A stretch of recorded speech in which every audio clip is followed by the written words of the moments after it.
Awesome. Well, for those who don't know me, my name is Meredith Oram. I'm a fitness and nutrition consultant at Below the Fork, where I encourage women to love themselves towards healthy.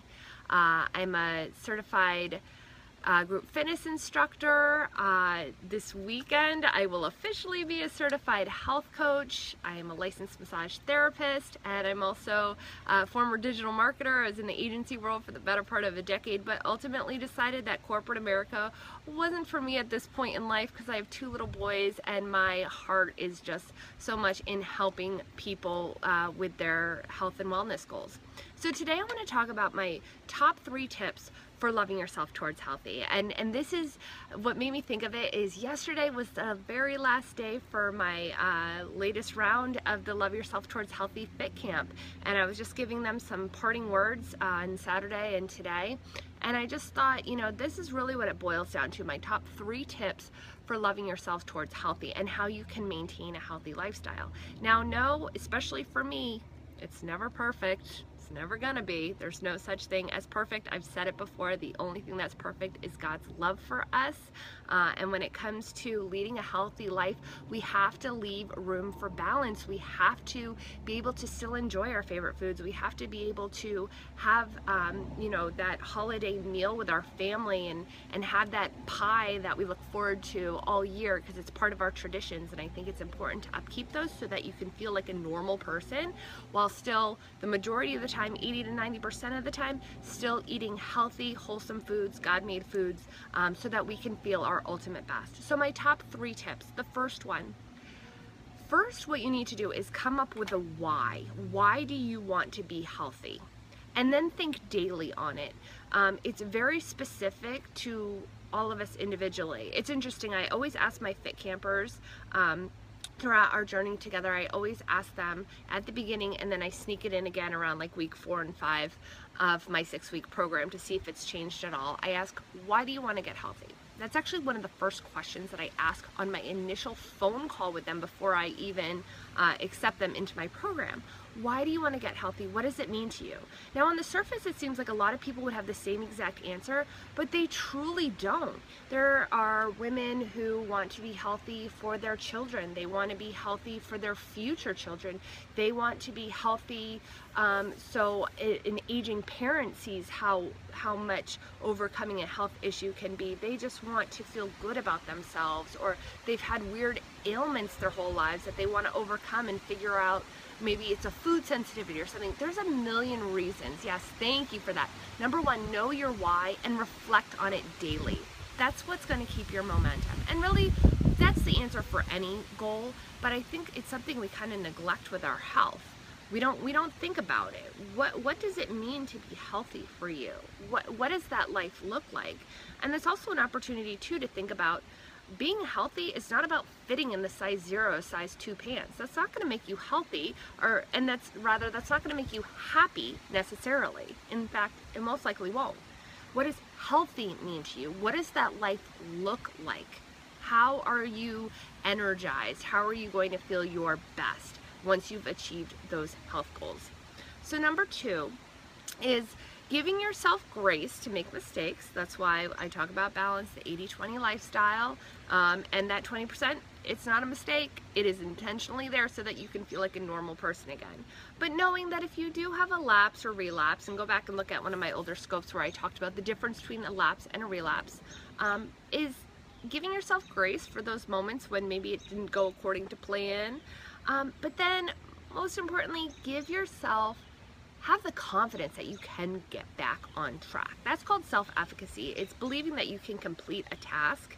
So know that, yes, I'm going to give myself grace that there may be some little hiccups along the way, or there's going to be a whole weekend or a whole vacation where I'm not going to eat the way that I would have liked. But I know for certain that when I get home, I am right back on plan. I can do it, and it's going to be a little hiccup, maybe a slight setback from my wellness goals, but overall, I'm going to enjoy my time taking that little vacation, and then I'm right back to it, knowing that you can. So having the grace to giving yourself the grace to have those little hiccups, and having the self-efficacy, the confidence that you will get right back on track and you are good to go. And then my third one The necessity of constantly having a goal. You always have to have something that you are working towards. So for example, right now I'm working towards the goal of running a half marathon. I don't really like running that much. I'm working on it, and I realize for me it's a mental thing. My body is capable of running, as it is for most people, but it's all about getting through what's up here. But that's why it's so important to have a goal. And I'm not saying you have to run a half marathon. I'm not saying your goal should always be weight loss, or maybe that's it. Maybe there is a number on the scale. That I really struggle with weight loss goals because I think we get too fixated on the numbers and it can become unhealthy. But say you have a weight loss goal and you've achieved that, what's your new goal? What's going to keep carrying you through? Because what happens a lot, and this is what happens a lot truly with commercial diets such as Weight Watchers, is you get so focused on the goal.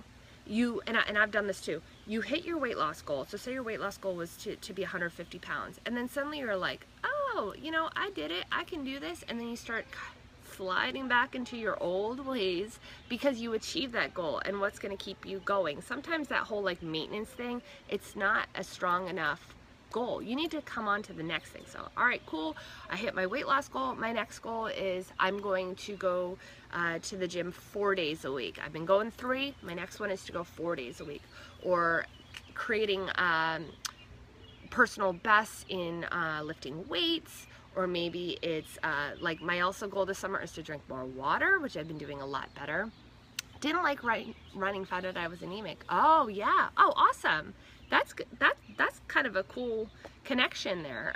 So yeah, I mentally, the running thing for me is something that, you know, on the surface, I started the half marathon thinking like it was just sort of on my bucket list so that I can check it off. I don't think I'm really going to become a runner, but it is going so much deeper than I expected mentally in overcoming my fear of running or running long distances, I should say. I've always kind of done like a couple, usually like around the 5K, but once I get past that 3 miles, then I'm like so scared, especially when I don't like the treadmill. So running around my town and stuff, I get nervous once I get away from the house more than 3 miles. So I know, I hear, I'm so excited.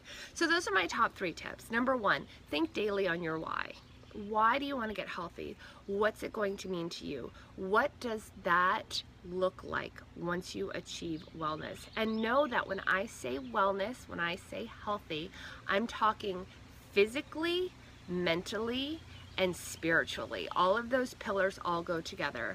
And again, you can get down to a size 0, but if mentally and spiritually you are not there, you are not going to find happiness. I promise you. It's a sad fact, but it's true. And so many people focus on the physicality of it that they lose some of the more important aspect. This is why I'm constantly trying to encourage women to love themselves towards healthy. There's a huge difference there. So number 2 is giving yourself grace for little slip-ups. It's gonna happen. That's just the reality of it. But then having the confidence or the self-efficacy to know that you will get back on track. And number 3, it's so important to constantly have a new goal. Every time you achieve the goal that you've set, create a new one and be right on top of it too. Be thinking it ahead of time. So I know my half marathon, I'm running the Philadelphia Rock and Roll Half on September 18th. I need to have another goal in place, and I will begin starting thinking about it in August for what that goal is going to be once the half marathon is over. So I hope that was helpful for you. Those are my top 3 tips for loving yourself towards healthy. And guys, if you're struggling with your confidence in yourself and your belief that you can achieve a healthy life, or not even knowing how to transition into the 80-20 lifestyle, I'm here to help you. My next round of Fit Camp launches next Monday, a week from today. I would love to help you. So if that sounds like something you're interested in, drop me a line, Ms. Mare Oram at belowthefork.com, or find me across social media, Below the Fork. Just leave a message for me there, private message me, and we can have a quick 20-minute phone call and see if this would be a good program for you. I think it can help a lot of women, and you know, it is truly my goal to help women love themselves and realize that they are so worth eating healthy and being active so that they can be better moms, better wives, and better friends. So thank you guys so much. I hope you have a lovely day, and I'll talk to you soon. Bye.